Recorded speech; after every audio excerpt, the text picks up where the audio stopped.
Hi everyone, welcome back to the Coding and Analysis YouTube channel.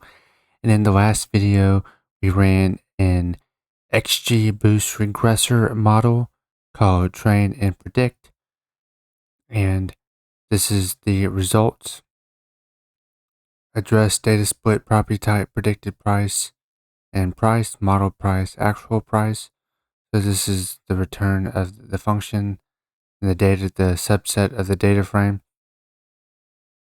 And then we run the model for each property type. So this is an empty dictionary, Python dictionary list right here. And then we do a for loop. And then we run the function. And since there's only single family homes in here, the data frame is only going to show single family homes. If the data set had condos, townhomes, single family homes, vacant land, and we did this for loop, then all of those property types would show up in this all predictions underscore list. The data would be appended into this dictionary list. But since I'm only doing single family homes, there's only one property type that's going to show up. So we append the information into this empty dictionary list, and then we do get the all predictions data set, and then combine around the predictions right here, export to the CSV file, and we get Redfin underscore property type underscore XGB and the subset of the data frame that's going to show up in this CSV file. So when we run the R2 and MAE score, we start off with position underscore metrics and empty Python dictionary. And then we're going to iterate over each unique property type present in the predictions and in this for loop. And then the subset filters the full prediction data frame to include rows of the current property type. So since single family homes is the only property type, that's the only thing that's going to show up. And the reason why I didn't include townhomes or condos is because I need the model to learn as much as it can on these features: waterfront, square feet, private pool, lot size. Because townhouses and condos, they don't have lot sizes, and they don't have a water frontage as well. So, and then the square feet is really relatively the same, probably around 1,000 square feet, 1,500 square feet. So I need my model just to learn on the single family home feature columns. So when we iterate over the unique property type for the single family home, and then the R2 score and the MAE. So we're importing that from sklearn.metrics, import mean absolute error in R2 score. So when we get this R2 score, mean absolute error, so we're saying we want the actual sold prices in here and then the model's sold prices. And that's how the R2 score and the mean absolute error is going to determine these scores, by putting in the actual sold price and our model sold price, so that we append this data that we get from the R2, the mean absolute error. We append that onto this Python dictionary, and then convert the data frame for easy viewing. And we print it out, and this is what we get for single family residential. We get R2 0.931 and MAE 120,000 difference. So the R2, a perfect score is 1. So the combined test and training, that's a really good score for the single family residential. And 120,000, that's really not too off, considering we're dealing with on the lower end homes in the 300,000, 400,000s, and the high end homes to the millions, up to 6 million. So the 120,000 difference isn't very far off at all. But if we wanted to filter on the test set only, we would go in here and in our data frame, we would get a column, the data split column to equal test. And then we evaluate the R2 and MAE positions again using only the test data. So we iterate using the for loop for our unique property type, which is only going to be single family residential. And then when we get the R2 and the MAE score again with the actual sold price and our model's sold price, and then we append the information into the empty dictionary. And then we convert it again, just like we did before. So we get, for single family residential, we get 0.715 R2, and the MAE is 390,000. So really, since the training data is learning on the 80% of the training data, so that's why it's going to get such a good score up here.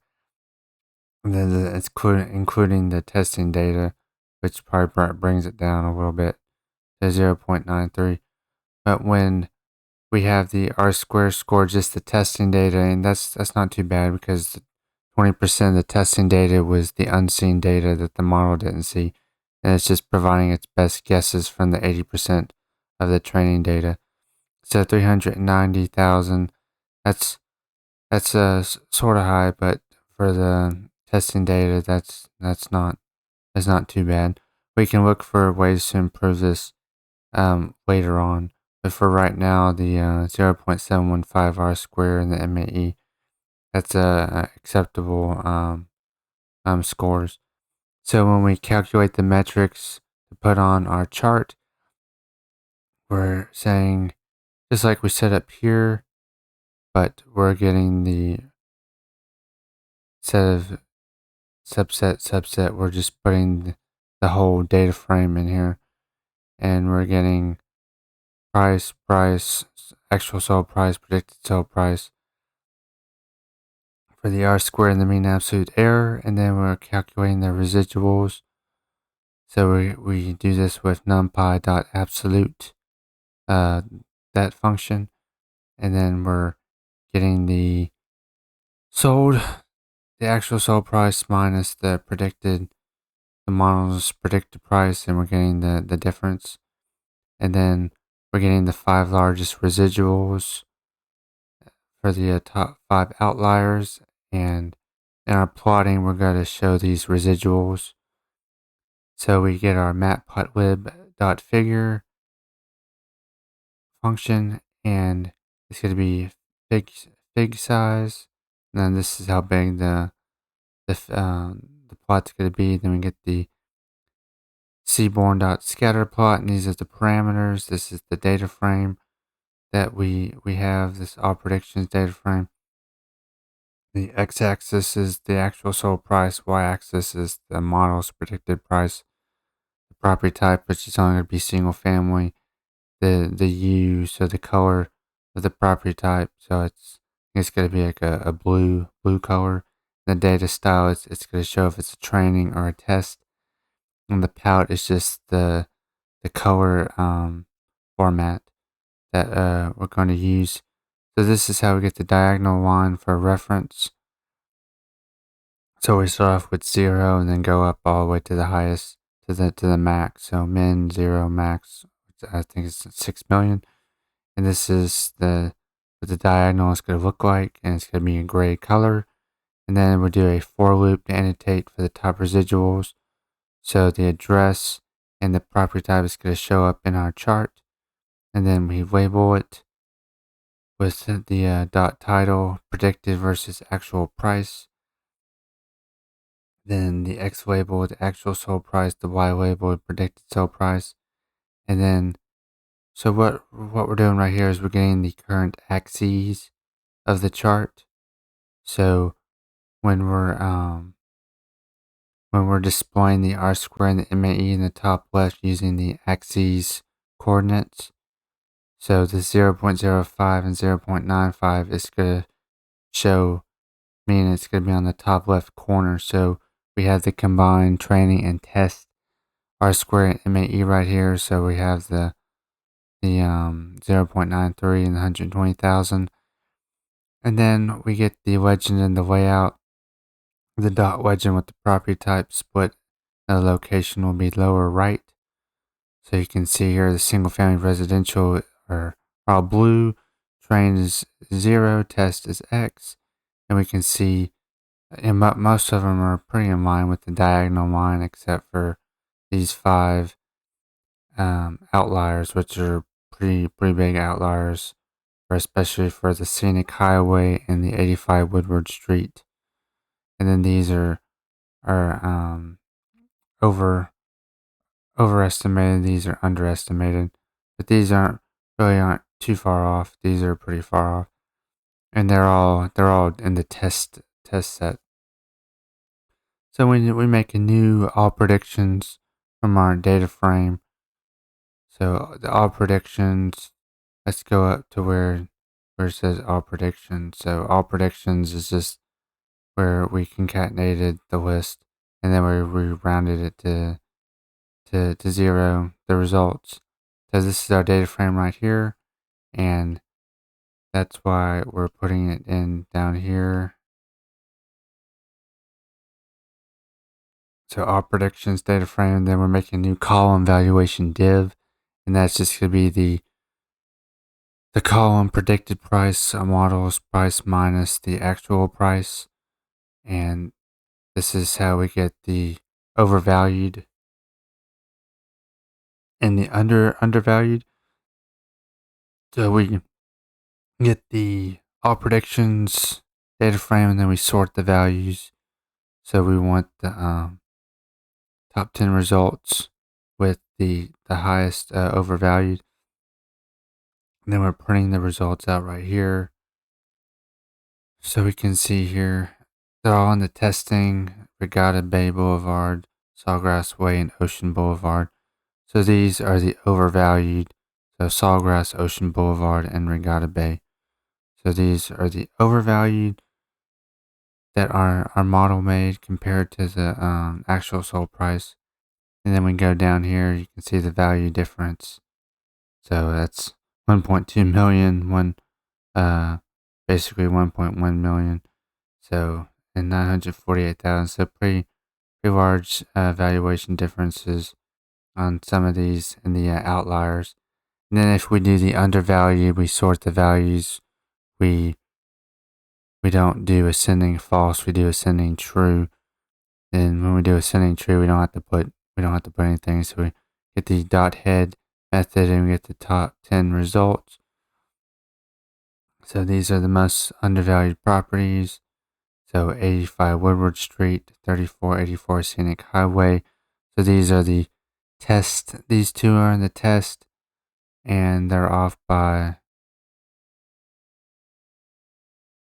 2 million, 2.1 million, basically 1.6 million. And then when we get the other undervalued, like this Paradise Isle, that's not really too far off. 258,000, 184,000 for these two. You can see here that there's some in the training. So that's interesting. That's the some in the training set were in the undervalued properties. So if you look at this one, Paradise Isle at 105, 101.9 million, and then our predicted price was 1.64 million. 105. So off was by 258,000. So we'll have to look at the next video. We'll look at the top outliers and kind of see what the results are. If maybe our model just overvalued or undervalued, and then maybe the some of these might have some of these might be fixer uppers or need repairs. That since when we exported the data, we weren't able to filter on fixer uppers because it just filtered on all the homes. So we not for sure. We don't know for sure which homes need repairs. So we're gonna look through these results and try to see which homes, some of the homes need repairs, and which some, there might be a difference because the water frontage is a lake frontage instead of ocean frontage, which that would make a big difference. The lake frontage would be much less compared to the waterfront frontage. So we'll do that in the next video. We'll go through the results, and well, actually here's our CSV file that we made here. So we have the address, data split, property type, predicted price, and the price. So like for example, Jupiter Street. So that's not too far off. It's pretty good, and that's in the training. So the training is mostly going to be pretty close to each other, the model and the actual sold price. And then you can see here, our predicted price was 1.8 million. The actual sold price was 1.5. So we'll have to see if, maybe this home needs some repairs or something like that, or if our model just overestimated. Because this could be market value, or like around 1.8 million could be the market value, but since the home needed repairs, it sold less than what was conceived to be the fair market value for homes in updated condition or very well maintained condition. So we'll investigate that in the next video. But just going through the CSV file, these are the results that our model created, and like the test. See this 499 Regatta Bay Boulevard, that's the outlier. It's one of the largest overvalued outliers. And Westwood Winds Way, so that's a decent amount higher than the actual sold price. So that's what we'll do in the next video. We'll investigate some of these top outliers and see what could be the reason for the discrepancies. So I'll see you on the next video. Thanks for watching.